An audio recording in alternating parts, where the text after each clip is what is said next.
¿Cómo saber la voluntad de Dios? Bueno, busquen la palabra de Dios, el libro de los Hechos, capítulo 9. ¿Qué haría usted si el Señor Jesucristo en forma corporal, física y literal se le apareciera y estuviera frente a frente a usted? Creo que lo primero que usted haría sería ponerse de rodillas y adorarle, ¿verdad? Ahora, suponga que Jesús le diga, ¿qué es lo que quisiera saber? ¿Qué le preguntaría usted al Señor Jesús? ¿Sabe qué es lo que yo le preguntaría? Señor, ¿qué quieres que haga? Ahora un episodio así sucedió literalmente. El Señor Jesús se le apareció a un hombre llamado Saulo, y Saulo hizo esa pregunta. Leamos Hechos, capítulo 9, versos 1 y 2. Saulo, respirando aún amenazas y muerte contra los discípulos del Señor, vino al sumo sacerdote y le pidió cartas para las sinagogas de Damasco, a fin de que si hallase algunos hombres o mujeres de este camino, los trajese presos a Jerusalén. En simple español eso significa que él tenía autorización para perseguir a los cristianos, ponerlos en la cárcel y llevarlos a Jerusalén para que sean enjuiciados. En su viaje, estando cerca de Damasco, una luz intensa que venía desde el cielo los rodeó. Saulo se cayó de su caballo, y estando en tierra, oyó una voz que le decía, Saulo, Saulo, ¿por qué me persigues? Él dijo, ¿quién eres, Señor? Y él le dijo, yo soy Jesús a quien tú persigues. Dura cosa te es dar coces contra el aguijón. Él, temblando y temeroso, dijo, Señor, ¿qué quieres que yo haga?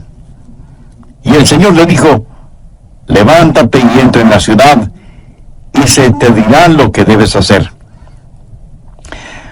Las dos grandes preguntas que todos debemos hacer alguna vez son, primera, ¿quién eres, Señor?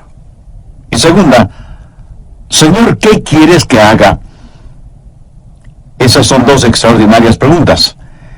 Y el apóstol Pablo invirtió el resto de su vida encontrando las respuestas a esas preguntas. ¿Quién es Jesús? ¿Y qué es lo que Jesús quería que él hiciera? Leí acerca de un joven marinero que hizo su primer viaje a bordo de un destructor, cruzando el océano. El entrenamiento de este joven marinero era impecable, por lo que le asignaron la tarea de sacar ese buque de guerra del muelle y llevarlo de regreso a los Estados Unidos. Era la primera vez que le habían asignado un trabajo tan importante y él quería hacerlo bien.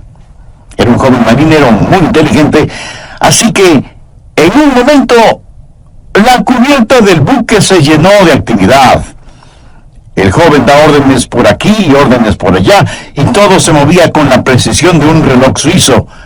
Y a pesar de lo difícil que es la maniobra de sacar del muelle un buque tan grande, lo hicieron muy bien y en un tiempo récord. De pronto le dijeron al joven marinero que tenía un mensaje del capitán. Y le pareció extraño, porque era un mensaje impreso. Pero lo leyó, y esto es lo que decía el mensaje. Joven, ha realizado un excelente trabajo. Lo ha hecho velozmente, todo de acuerdo a las normas y reglamentos. Pero hay una regla no escrita que no tomó en cuenta. La próxima vez que saque un buque del muelle, asegúrese de que el capitán está ahí a bordo. Este joven marinero hizo todo muy bien, pero dejó al capitán en tierra. Quiero decirle, mi amigo, que no importa cuán inteligentes sean sus planes o cuán capaz sea usted, antes de navegar hacia algún lado, asegúrese de que el capitán esté a bordo. Asegúrese de saber cuál es la voluntad de Dios. Ahora, ¿cómo saber la voluntad de Dios? Busque Jeremías 10, verso 23. Ni del hombre que camina es el ordenar sus pasos. De la vida de Saulo, quien más tarde fue el apóstol Pablo, podemos aprender por lo menos 3 cosas, y oro que el Espíritu Santo de Dios las grabe en su corazón. Primero, una guía es prometida. ¿Y qué bendición es esta? Dios ha prometido guiar. Mire Hechos 9, la parte final del verso 6. Y el Señor le dijo, levántate y entra en la ciudad, y se te dirá lo que debes hacer. No creo que Jesús pudo haberle dado una mejor promesa que esta. Y usted dirá, pastor, eso es lo que el Señor le dijo a Saulo, pero no me lo ha dicho a mí. Déjeme darle algunos versículos. Efesios 2:10. Porque somos hechura suya, creados en Cristo Jesús para buenas obras, las cuales Dios preparó de antemano para que anduviésemos en ellas. ¿Qué es lo que esto significa? Que Dios tiene un plan para su vida. Salmo 37:23. Por Jehová son ordenados los pasos del hombre, y él aprueba su camino. Salmo 32:8. Te haré entender y te enseñaré el camino en que debes andar. Sobre ti fijaré mis ojos. ¿No es esa una hermosa promesa? Y ahora Isaías 58:11. Jehová te pastoreará siempre. Proverbios 3, versos 5 y 6. Fíjate de Jehová de todo tu corazón, y él enderezará tus veredas. Mi amigo, la voluntad de Dios viene a nosotros de tres formas. Primero, viene como su voluntad soberana. La voluntad soberana de Dios siempre se realiza. Nadie puede cambiarla ni detenerla. Dios es Dios y realiza lo que desea hacer, porque no hay nadie que pueda oponerse a su voluntad. La voluntad de Dios es misteriosa, es desconocida. Ni usted ni yo podemos conocerla. Solamente Dios la conoce. Deuteronomio 29:29 dice, las cosas secretas pertenecen a Jehová nuestro Dios, mas las reveladas son para nosotros y para nuestros hijos para siempre. Las cosas secretas pertenecen a Dios. Usted será una persona mucho más feliz si renuncia a ser Dios y deja que Dios sea Dios. Hay ciertas cosas que usted nunca entenderá, sino hasta cuando llegue al cielo, si es que es salvo. Y cuando esté allá, le aseguro que ya no tendrá interés en saberlas. Las cosas secretas pertenecen a Dios. Esa es la voluntad soberana de Dios. En segundo lugar está la voluntad moral de Dios. Hay ciertas cosas que Dios dice que son correctas y otras que son incorrectas. Por ejemplo, el robo, la fornicación, el asesinato, el orgullo, la mentira, son cosas incorrectas. En cambio, el amor, la justicia, la honestidad, la pureza, la bondad, el respeto, la consideración, son cosas correctas. Esta es la voluntad moral de Dios, y no va a cambiarla para mí, ni va a cambiarla para usted. Son normas fijas de lo bueno y lo malo, porque Dios así lo ha decretado. ¿Estamos de acuerdo?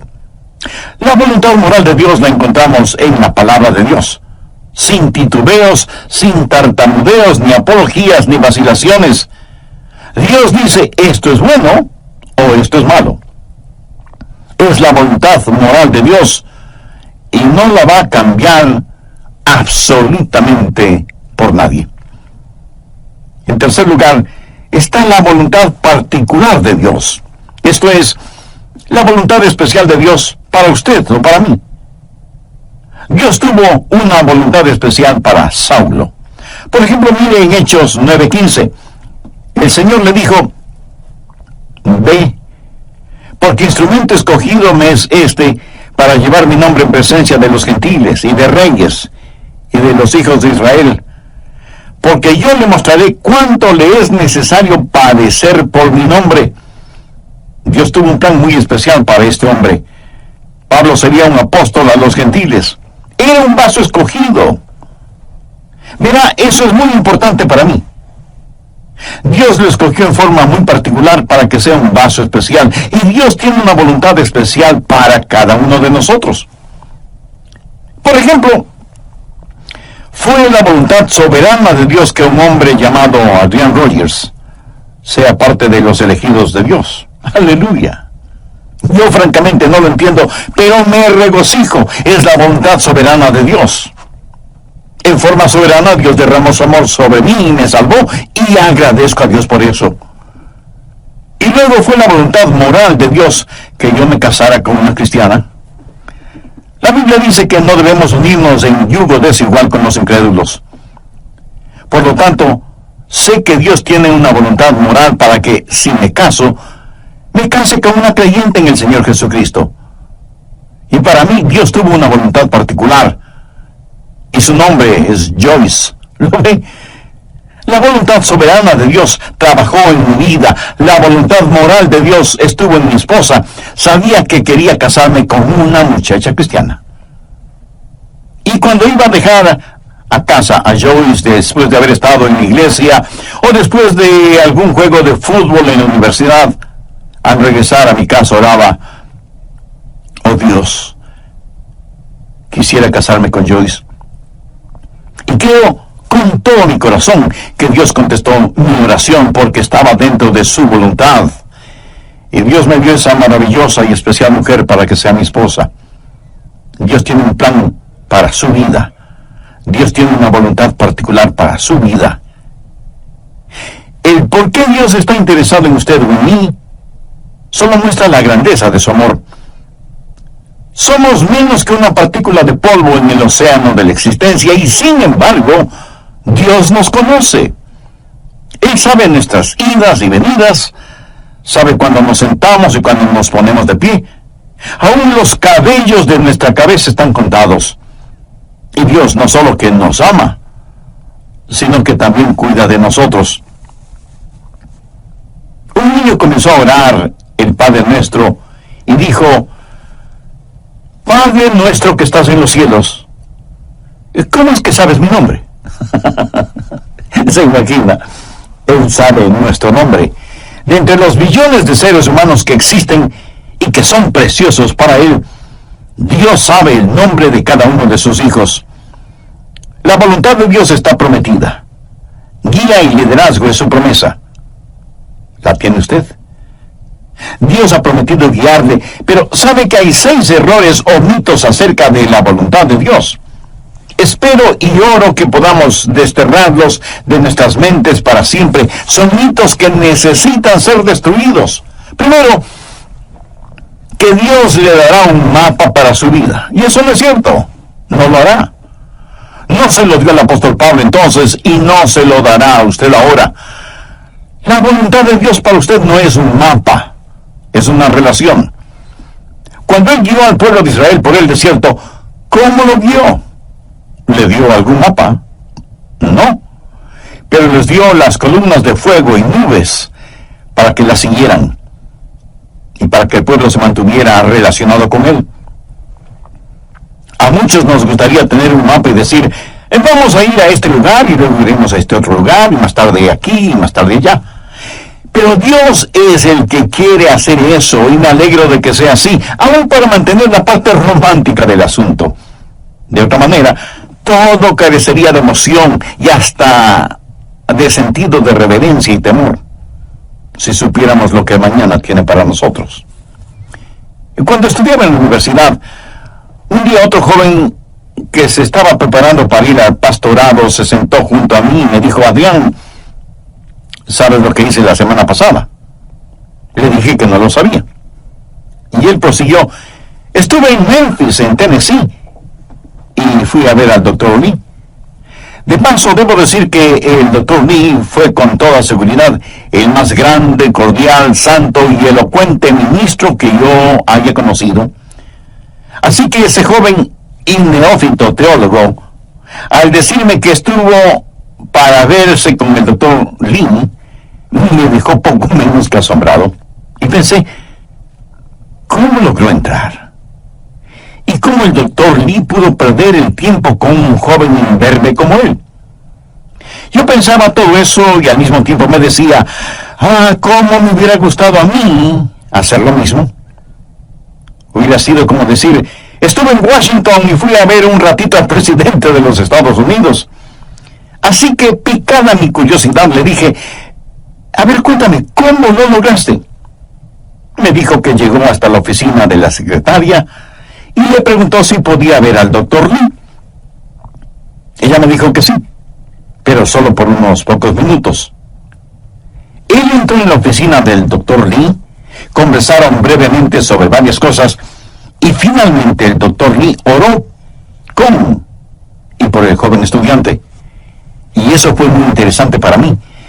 Y traté de imaginarme toda la escena. Los años pasaron, y en la voluntad de Dios llegué a ser el pastor de esa misma iglesia. Tuve la misma oficina que tuvo el Dr. Lee. Un día mi secretaria me llamó por el intercomunicador y me dijo: el Dr. Lee está aquí y quiere saber si puede conversar con usted unos minutos.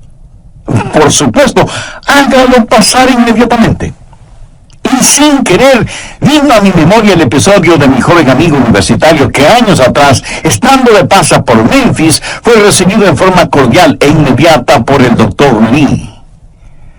La voluntad de Dios no es un mapa, es una relación personal. Segundo, quítese de la cabeza la idea de que Dios es una especie de aguafiestas espiritual. Que si usted hace la voluntad de Dios, ese es el final de su gozo, de su alegría. Hay mucha gente que no quiere saber la voluntad de Dios por temor de lo que podrían encontrar. Dicen: si le digo a Dios que quiero hacer su voluntad, ¿quién sabe a dónde me mandará? Muchos de ustedes seguramente son padres. Suponga que un día su joven hijo de 14 o 15 años viene y le dice: papá, estoy convencido que eres un hombre bueno, piadoso y sabio. Quiero saber qué es lo que quieres que haga. Haré cualquier cosa que tú quieras que haga. ¿Qué haría usted? Creo que usted primero se quedaría como una estatua, con la boca abierta. No daría crédito a lo que está escuchando de boca de su hijo. El segundo, como un sonámbulo, iría donde está su esposa y le preguntaría: ¿escuchaste lo que nuestro hijo dijo? Pues veamos qué podemos pedirle que haga para hacerle la vida miserable. Se va a arrepentir de haber dicho lo que dijo. ¿Qué es lo peor que podríamos pedirle que haga? Amigo, no tenga temor de la voluntad de Dios. La voluntad de Dios es lo que usted quisiera para usted mismo, si tuviera el suficiente sentido común para desearla. Amigo, ¿entendió esa frase? La voluntad de Dios es lo que usted quisiera para usted mismo, si tuviera el sentido suficiente común para desearla. Busque usted diaria y diligentemente la voluntad de Dios para su vida. Si usted no conoce al Señor Jesucristo como su Salvador y Señor en forma personal, de ninguna manera buscará la voluntad de Dios. ¿No quisiera este mismo momento buscar a Dios y conocer su voluntad? Lo invito a que diga la siguiente sencilla oración conmigo. Querido Dios, reconozco que por estar viviendo de acuerdo a mi voluntad, he vivido en pecado y en rebelión contra ti. Intelectualmente sé que Cristo murió por mis pecados para perdonarme y salvarme. Pero ahora, convencidamente, acepto a Cristo como mi Salvador y mi Señor. Señor Jesús, ven a morar en mi corazón. Tome el control total de mi vida.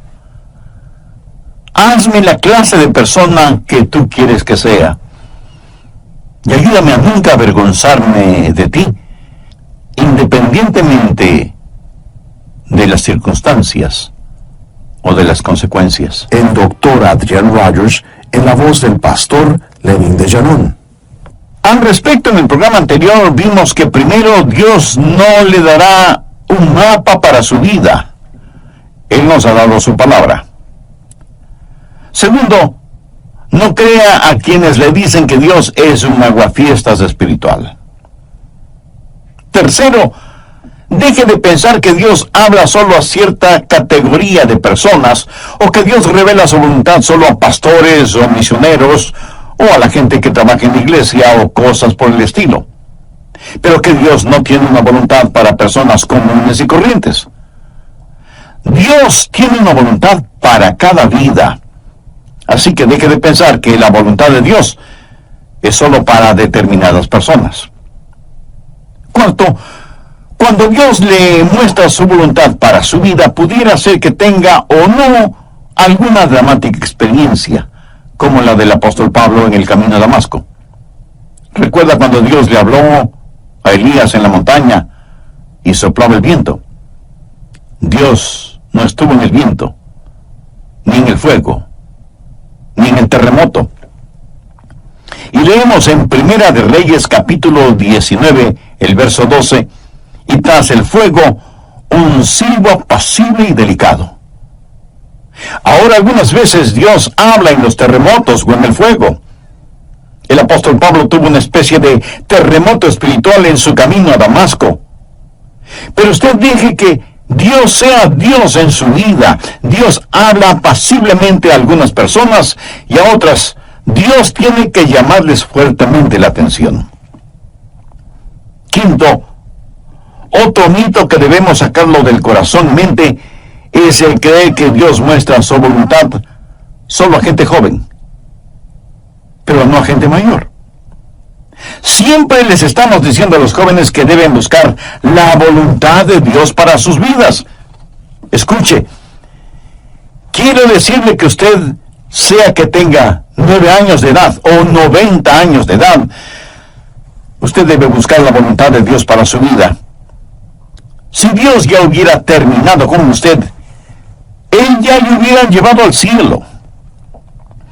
Dios tiene un plan para su vida.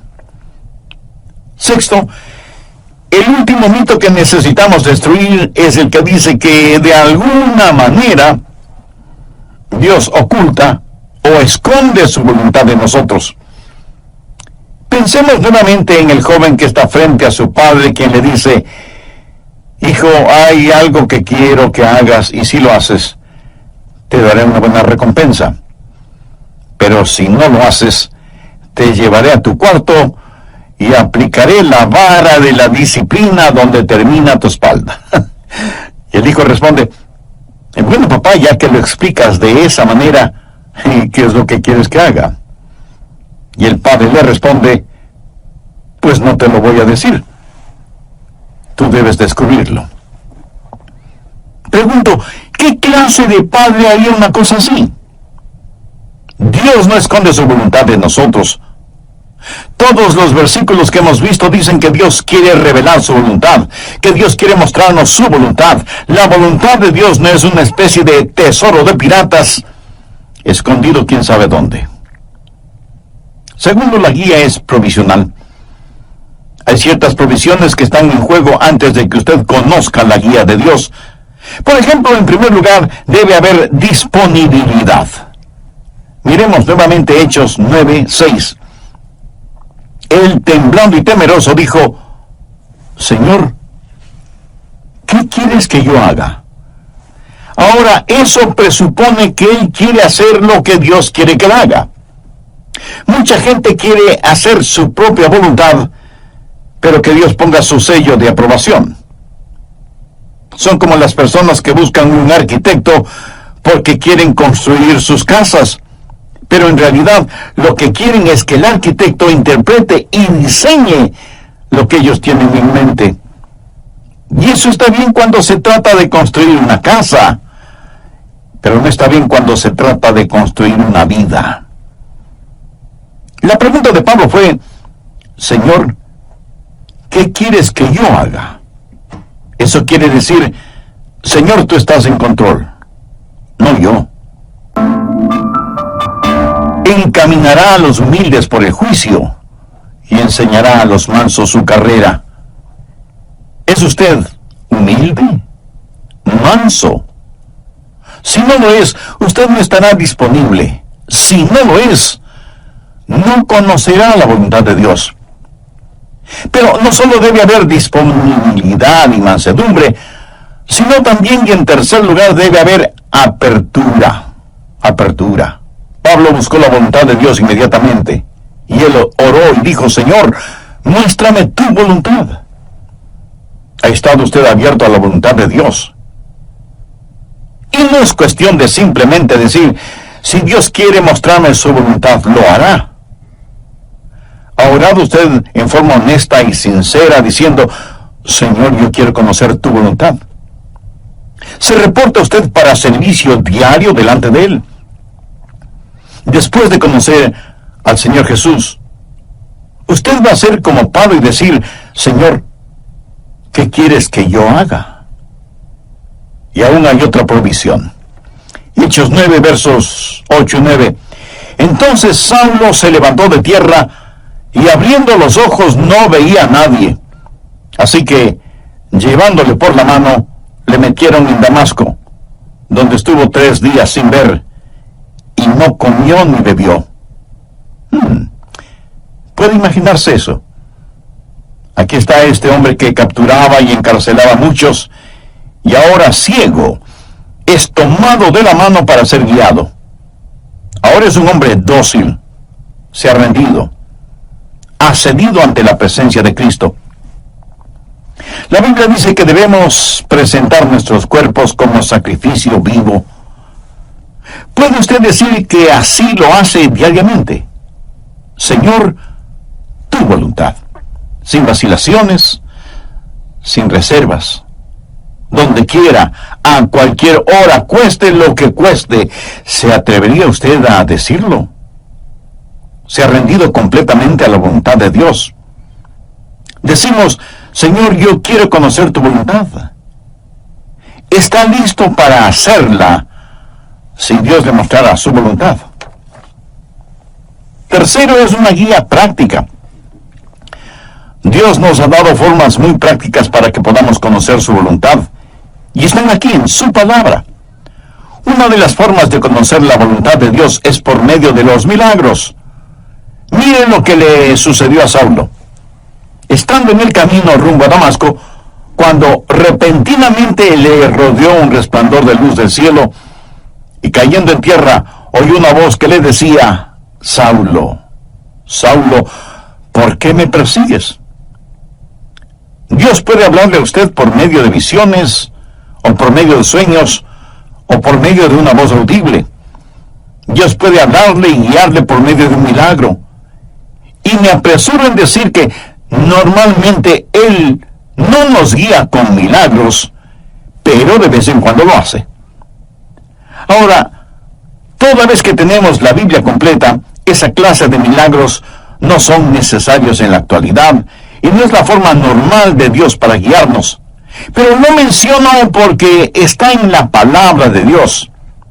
Pero si usted tiene una visión, o un milagro, o un sueño, o lo que sea, será mejor que las compare con las otras cosas que voy a mencionar para ver si encajan unas con otras. Y no es una mera autosugestión. En segundo lugar, Dios le hablará y le guiará por medio de su palabra. Y si usted pregunta, ¿le guió Dios a Pablo con su palabra? Amigo, es mejor que lo crea. Verá, primero, él era un rabí y conocía muy bien la palabra de Dios, el Antiguo Testamento. Segundo, hace poco él había escuchado un sermón en los labios de uno de los más grandes evangelistas de entonces, un hombre ungido y lleno del Espíritu Santo cuyo nombre fue Esteban. Y cuando el santo Dios le habló a Saulo, le dijo, dura cosa te es dar coces contra el aguijón. Pablo estaba lleno de la palabra de Dios, y es la palabra de Dios la que guía. Anota en margen el siguiente versículo, Salmo 119, 115. Lámpara es a mis pies tu palabra, y lumbrera mi camino.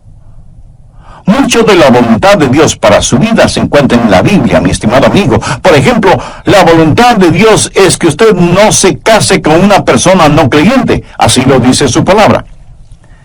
Si usted está saliendo seriamente con una persona que no es salva, entonces, ¿por qué lo hace si sabe que no puede casarse con esa persona? Muchas veces usted conoce la voluntad de Dios al leer la Biblia y dice, bueno, Dios me está guiando a que me divorcie de mi cónyuge y me case con otra persona. Mi amigo, esa es una ignominiosa mentira. Es una mentira atrevida. Y es una absurda arrogancia de su parte el orar y pedir que Dios le muestre su...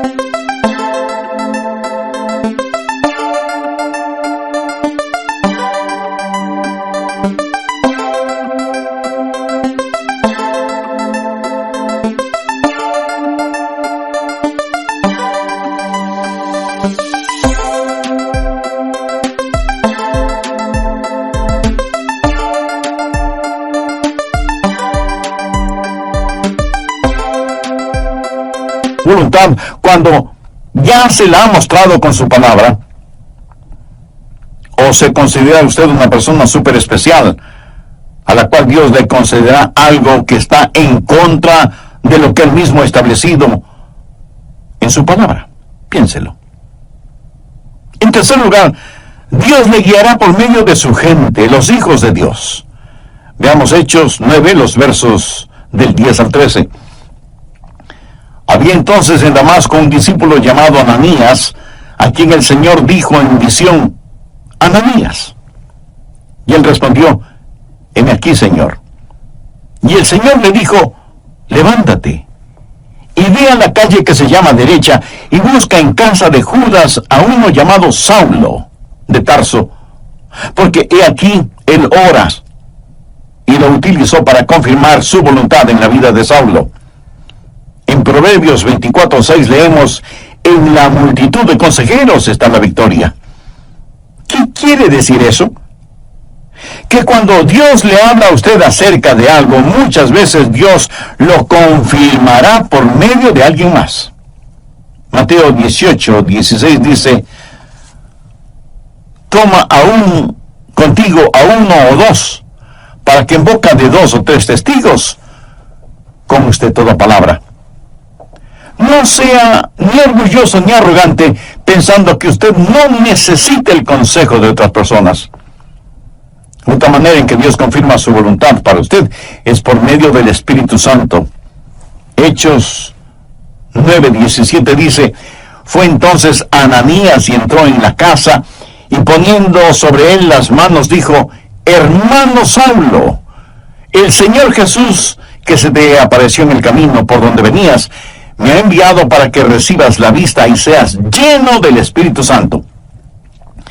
Y desde ese momento el Espíritu de Dios estuvo guiando a Saulo, quien más tarde escribió a los romanos: porque todos los que son guiados por el Espíritu de Dios, estos son hijos de Dios. Y en Gálatas 5:18 Pablo dice: pero si sois guiados por el Espíritu, no estáis bajo la ley. El Espíritu de Dios le guiará. Déjeme decirle cómo el Espíritu Santo le guiará. Si alguna vez ve a alguna persona con convulsiones, seguramente está controlada por el diablo. Dios no grita y Dios no empuja.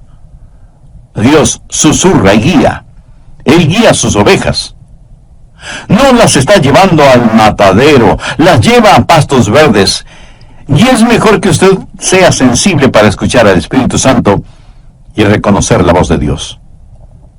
Finalmente, usted puede conocer la voluntad de Dios por la sabiduría de Dios. Él le guiará con absoluta sabiduría. Note lo que dice Hechos 9:20 al referirse a Saulo. Enseguida predicaba Cristo en las sinagogas, diciendo que este era el Hijo de Dios. Este hombre, Saulo, comenzó a predicar de inmediato. Y todos los que le oían estaban atónitos y decían: ¿no es este el que asolaba en Jerusalén a los que invocaban este nombre? Y a eso vino acá, para llevarlos presos ante los principales sacerdotes. Pero Saulo mucho más se esforzaba y confundía a los judíos que moraban en Damasco, demostrando que Jesús era el Cristo. Ahora, ¿de dónde tuvo esa sabiduría? Dios le dio sabiduría sobrenatural. Santiago 1:5 dice, y si alguno de vosotros tiene falta de sabiduría, pídala a Dios, el cual da a todos abundantemente y sin reproche, y le será dada. ¿Sabe lo que es la sabiduría? Sabiduría es ver la vida desde el punto de vista de Dios. Cuando usted ora y tiene el Espíritu de Dios y la palabra de Dios en usted, empieza a tener sabiduría. El conocimiento viene cuando observamos las cosas a nuestro alrededor. La sabiduría viene cuando miramos hacia arriba, a Dios. La sabiduría tampoco es tener unas lagrimitas en las pestañas y un calorcito en el corazón. Sabiduría es tener una mente fija en Dios, llena de la palabra de Dios y guiada por el Espíritu Santo de Dios. ¿Qué es lo que dice Santiago? Que si pedimos a Dios que nos dé sabiduría, Él nos la dará y seremos guiados por la providencia de Dios. En el capítulo 9 de los Hechos, encontramos que ciertas personas decidieron que Saulo era una verdadera molestia y que debían destruirlo. Pero el complot llegó a oídos de Saulo y los discípulos le ayudaron a escapar, bajándole por el muro en una canasta. ¿Se acuerda de ese relato? Pero, ¿cómo supo él que querían matarle? Bien, en la providencia de Dios, esas acechanzas llegaron al conocimiento de Saulo y pudo escapar. La providencia de Dios. Dios abre puertas y Dios cierra puertas. Y lo que usted podría considerar casualidad es el plan de Dios y la forma en que Dios nos guía en este mundo. Y muchas veces no lo vemos como la providencia de Dios, sino hasta muchos años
después.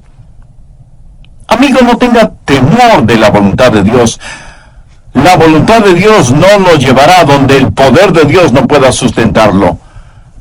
Y la voluntad de Dios es absolutamente lo mejor para usted, para su cónyuge, para sus hijos.